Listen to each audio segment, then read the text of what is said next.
Shalom dan damai sejahtera, Bapak Ibu, saudara-saudara yang diberkati Tuhan. Senang bertemu dengan Anda dalam membagikan pelajaran Alkitab.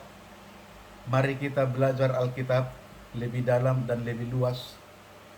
Berbicara tentang biblical exegesis dalam Perjanjian Lama, deras biblical Hebrew, berbicara dari konteks Alkitab itu sendiri.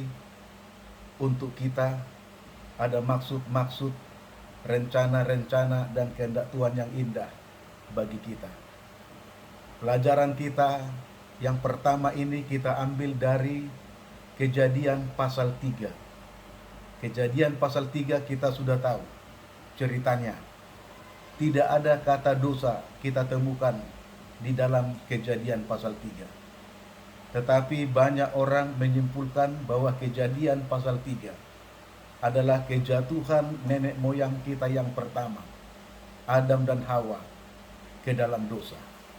Dan itulah awal dari segala penderitaan, kesusahan, penyakit, kematian, kejahatan merajalela di atas muka bumi ini. Saudaraku, Kejadian pasal 3 ayat 1 sampai 11. Korelasinya berhubungan dengan Roma pasal 5 ayat 11 sampai 19. Dan Matius pasal 18 ayat 15 sampai 18. Bagaimana cara Tuhan untuk menyelesaikan kasus dosa yang terjadi di Taman Eden.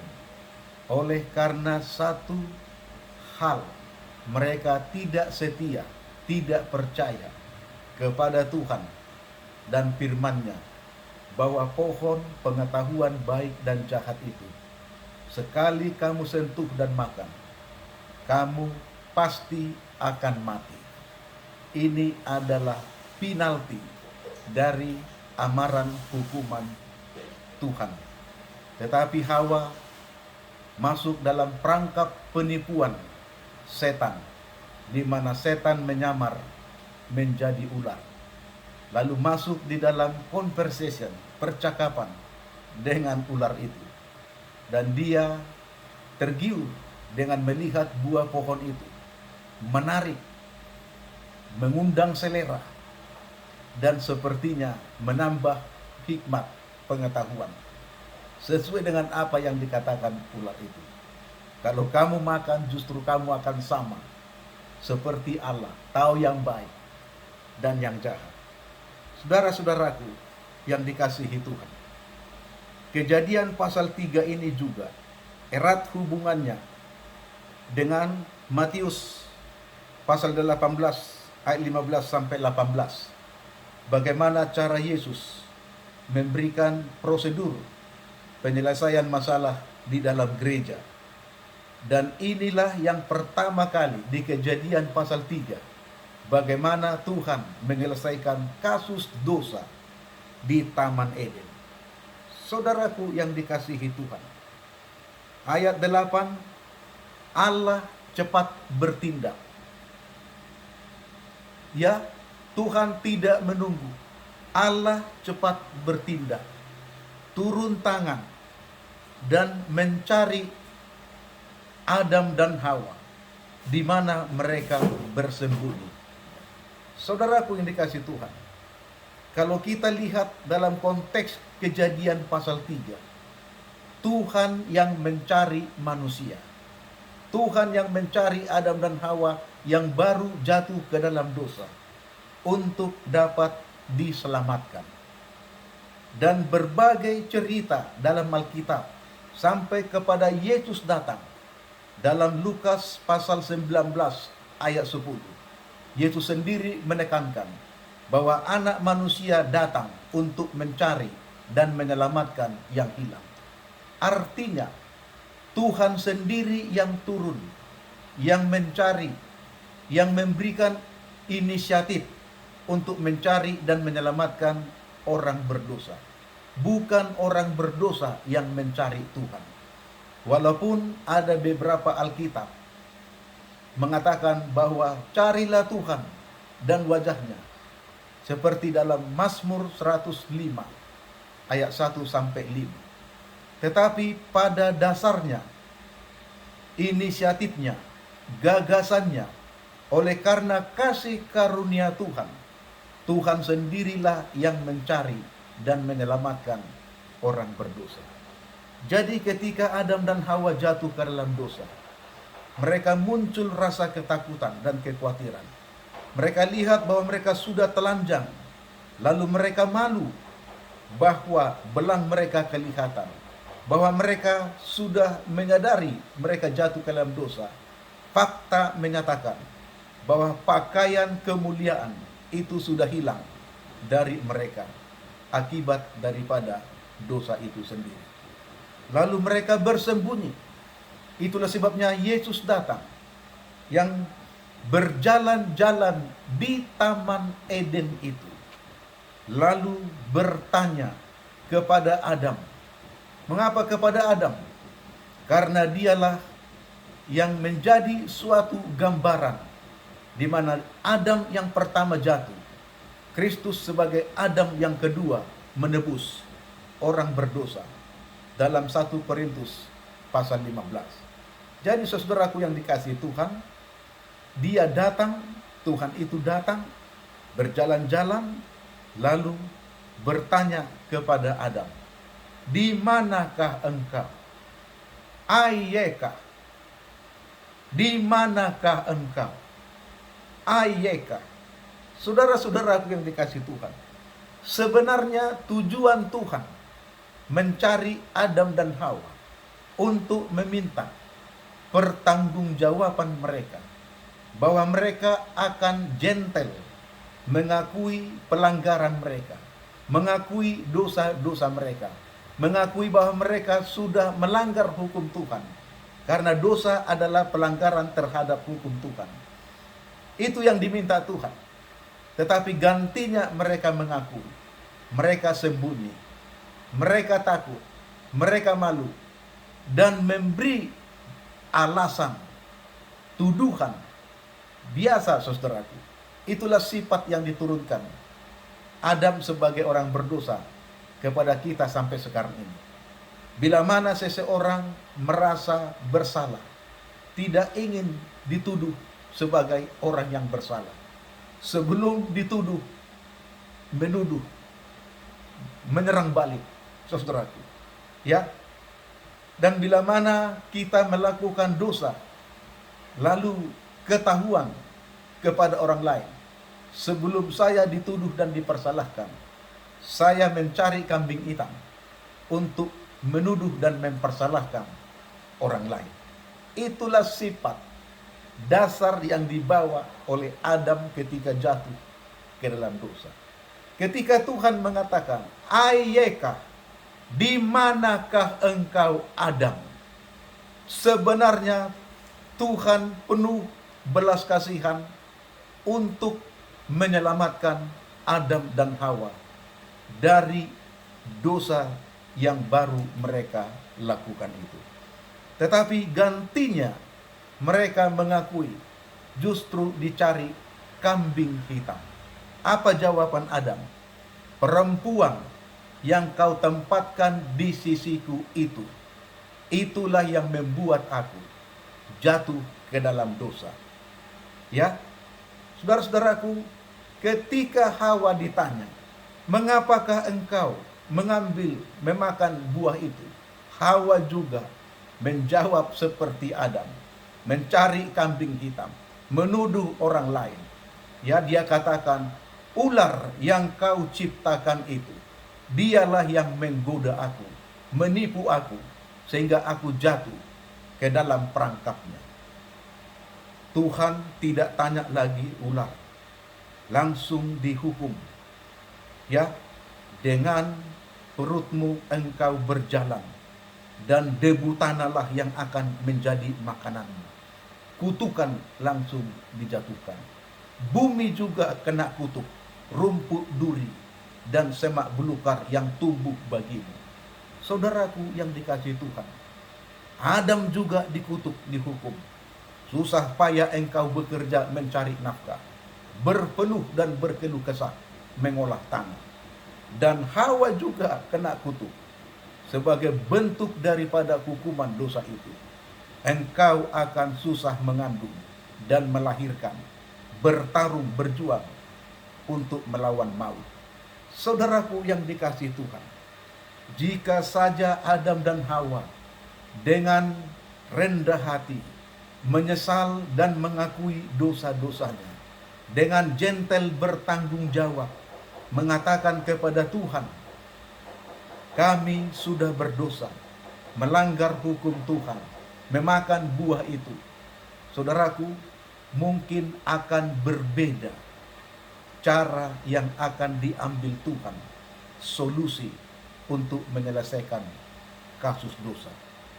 Sebenarnya ketika Tuhan berkata, "Ayyekah, di manakah engkau Adam?"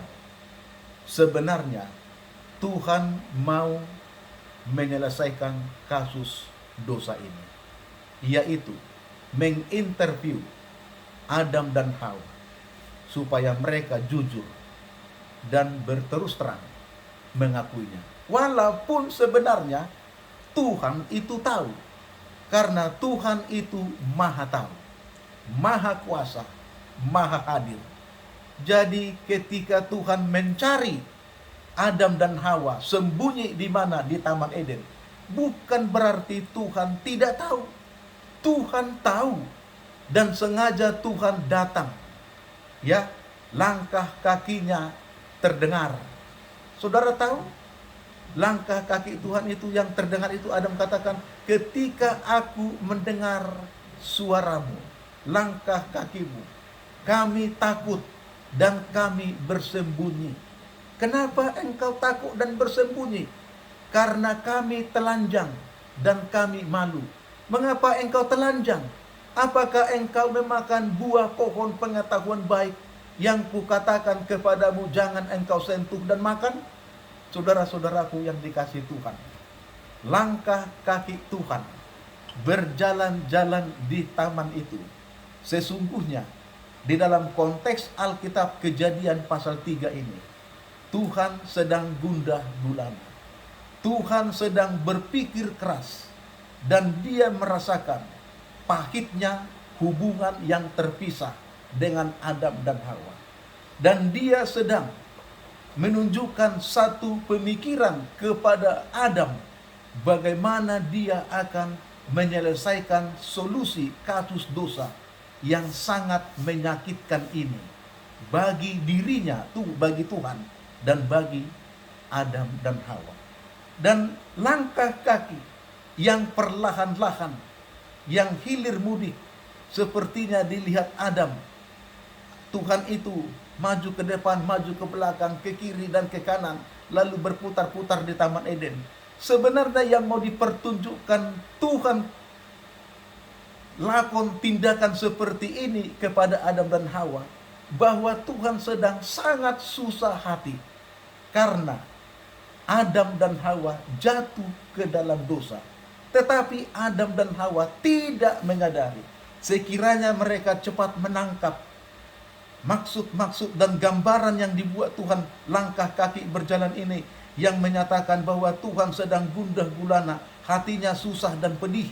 Ya, dia banyak pikiran-pikiran yang menyakitkan karena dosa sudah masuk ke dalam dunia ini. Coba Adam langsung mengerti dan cepat-cepat dengan rendah hati mengakui, menyesal dan bertobat. Saudaraku, maka akan berbeda solusi yang dibuat oleh Tuhan untuk menyelesaikan kasus dosa di Taman Eden ini. Saudaraku, ayyekah, di manakah engkau Adam? Maksud Tuhan adalah agar Adam dan Hawa sadar, mengakui dan bertanggung jawab dan beratas perbuatan mereka yang sudah melanggar hukum dan jatuh ke dalam dosa. Kita tahu bahwa upah dosa adalah maut. Akibatnya mereka harus terima. Sebab Tuhan sudah berfirman, Dan firman itu tidak bisa ditarik. Hukum tidak bisa dibatalkan. Sekali kamu menjamah dan memakan buah itu, pasti kamu akan mati. Jadi Roma 6 ayat 23 memberikan penjelasan. Upah dosa adalah maut. Saudaraku.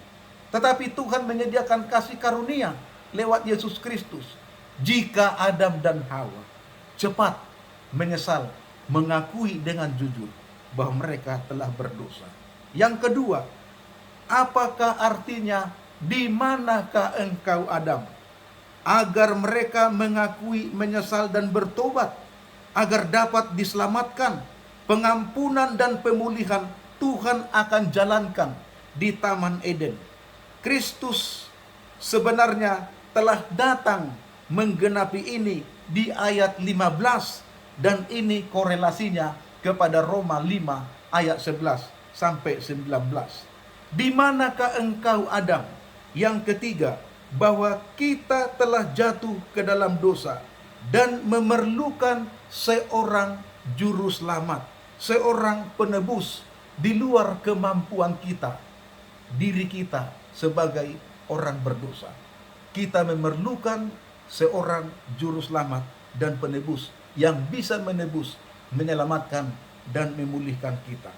Ayyekah, di manakah engkau? Yang keempat, bahwa manusia keturunan Adam yang dilahirkan secara alami, orang berdosa, adalah memiliki sifat alamiah kecenderungan berbuat dosa dan lemah, kekurangan, kelemahan karena dosa. Itulah sifat kita. Dan Paulus menekankan ini dalam Roma 3 ayat 23. Sebab semua orang telah berdosa dan kehilangan kemuliaan Allah. Inilah akibatnya dosa yang dibawa itu. Supaya Adam mengerti untuk jawaban pertanyaan. Ayyekah, di manakah engkau?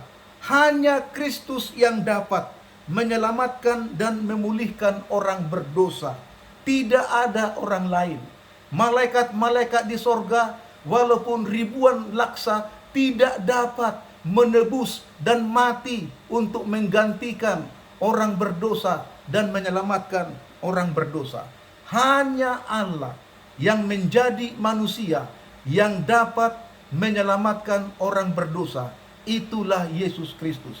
Saudara-saudaraku, Efesus pasal 2 ayat 8 sampai 10. Bahwa keselamatan itu hanya kasih karunia oleh iman kepada Tuhan, bukan oleh perbuatan baik, bukan oleh menuruti hukum-hukum. Ini jelas. Mengapa? Karena keselamatan itu adalah inisiatif Tuhan. Keselamatan itu adalah usaha Tuhan. Keselamatan itu adalah hasil kerja keras Tuhan untuk orang berdosa. Keselamatan itu adalah tindakan Allah mau mengorbankan dirinya, mati di kayu salib, menjadi korban pengganti untuk kita, yang seharusnya kitalah yang mati akibat dosa-dosa kita. Sebab upah dosa adalah maut. Tetapi Tuhan gantikan. Tetapi kasih karunia dalam Yesus Kristus adalah kehidupan yang kekal. Ayyekah, saudara-saudaraku, keselamatan itu bukan ide dan gagasan manusia, tetapi ide dan gagasan sorga. Bahwa sebelum dunia ini jatuh ke dalam dosa, sudah disediakan seorang penebus, juru selamat, lewat dewan musyawarah sorga, rapat di sorga. Sudah ditentukan bahwa Yesus yang akan datang, turun dari sorga, lalu menjadi manusia, dan mati di kayu salib Golgota. 1 Petrus 1 ayat 19 sampai 21. Saudara-saudaraku, ayyekah, di manakah engkau Adam? Kristus telah menggenapinya. Bahwa Kristus menyediakan korban domba di Kejadian 3 ayat 21. Domba disembelih, darahnya dicurahkan di mezbah, kemudian kulitnya dijadikan pakaian menutupi ketelanjangan keberdosaan Adam dan Hawa. Karena cawat yang mereka buat untuk menutupi kemaluan mereka. Tidak cukup sempurna untuk menutupi keberdosaan mereka. Masih kelihatan ada bahagian tubuh yang tidak tertutupi oleh cawat itu, masih telanjang. Jadi saudaraku, dipakaikan jubah kebenaran Kristus untuk menutupi keberdosaan manusiawi kita. Itulah sebabnya ketika kita terima Yesus sebagai Tuhan dan Juru Selamat, kita sudah dibenarkan oleh iman dan kita sudah diampuni dosa-dosa kita, ditebus, dan kita memiliki jaminan hidup kekal, keselamatan. Lalu jubah kebenaran Kristus dipakaikan kepada kita untuk menutupi ketelanjangan keberdosaan kita. Jadi saudaraku, inilah gambaran solusi yang dibuat Kristus. Jadi ketika Tuhan mengatakan, "Ayekah, di manakah engkau?" Sebenarnya Kristus sedang menunjukkan kasih karunia-Nya dan menyediakan pengampunan dan pemulihan jika Adam dan Hawa mengakui dosa-dosanya dan berterus terang dengan gentle, dengan berani mengatakan, "Kami sudah berdosa." Saudara-saudaraku, coba kita lihat korelasi daripada Kejadian pasal 3 kepada Roma pasal 5 ayat 12 dan 21. Jelas dikatakan di sana bahwa Adam pertama jatuh ke dalam dosa, Adam yang kedua datang menebus orang berdosa. Adam yang pertama mati, Adam yang kedua mati untuk memberikan hidupnya untuk orang berdosa. Saudara-saudaraku, coba kita bandingkan Kejadian pasal 3 ayat 15, binasa karena dosa. Roma 5 ayat 15, kasih karunia yang limpah diberikan kepada orang berdosa. Kejadian 3 ayat 16, penghukuman dijalankan karena sudah jatuh ke dalam dosa. Tetapi Roma 5 ayat 15, pembenaran disediakan oleh Kristus hanya dengan iman menerima Yesus sebagai Tuhan dan Juru Selamat. Ayat 17, maut berkuasa masuk ke dalam dunia karena satu orang, yaitu Adam. Maka seluruh maut menjalar ke seluruh dunia. Semua orang harus mati sebagai akibat dosa atau upah dosa. Itu tergantung pilihan kita. Lalu Roma 5 ayat 17, hidup yang berkemurahan dan hidup kekal ditawarkan oleh Kristus sebagai obat luka-luka dari maut. Kejadian 3 ayat 18, akibat daripada dosa itu semuanya kena. Tanah dikutuk, tumbuh-tumbuhan juga kena kutuk, binatang-binatang juga kena kutuk. Semua menjadi ganas, saudara-saudaraku. Tetapi ayat 18 dari kitab Roma 5, diberikan pembenaran, ditawarkan kebenaran bagi orang berdosa, supaya kita hidup di dalam kebenaran Tuhan. Tuhan lebih dahulu menebus kita dan memakaikan jubah kebenarannya kepada kita, supaya di dalam pemandangan Tuhan dan di pemandangan manusia, kita orang benar, saudara-saudaraku. Lalu Kejadian 3 ayat 15, semua orang telah berdosa, kehilangan kemuliaan Allah, kehilangan pakaian kemuliaan. Maka dalam Roma pasal 5 ayat 19, semua orang telah dibenarkan di dalam Kristus dan dipakaikan jubah kebenaran Kristus. Saudaraku, sangat indah, sangat penuh kasih karunia rencana Tuhan bagi orang berdosa. Ayekah, di manakah engkau Adam? Tetapi Adam tidak merespon, dengan rendah hati mengakui dosa-dosanya, sehingga terjadi kutuk sebagai bentuk hukuman Tuhan. Di dalam Kejadian pasal 4 pernah juga ditanyakan Tuhan kepada Kain, di manakah Habel adikmu? Saudaraku, bukan Tuhan tidak tahu apa yang terjadi, peristiwa yang sudah terjadi, di mana Kain membunuh adiknya Habel. saudara-saudaraku. Dan darahnya berteriak kepada Tuhan. Tuhan tahu. Tetapi pertanyaan Tuhan kepada Kain sama pertanyaannya kepada bapaknya Adam. Di manakah adikmu? Lalu Kain mengatakan, aku tidak tahu. Apakah aku penjaga adikku? Oh, sama seperti kepada Adam. Ayekah, di manakah engkau Adam? Tetapi dicari kambing hitam untuk membenarkan diri sendiri dan menutupi dosa-dosanya, tetapi tidak dapat pengampunan. Perempuan yang kau tempatkan di sisiku, dialah yang memberikan kepadaku buah, lalu kumakan. Ditanya Hawa, apa yang sudah terjadi? Apa yang kamu lakukan? Ular itu yang menggoda aku. Sekarang Kain, di manakah adikmu? Tuhan tahu bahwa dia sudah membunuh dan mencabut nyawanya. Darahnya berbicara kepada Tuhan.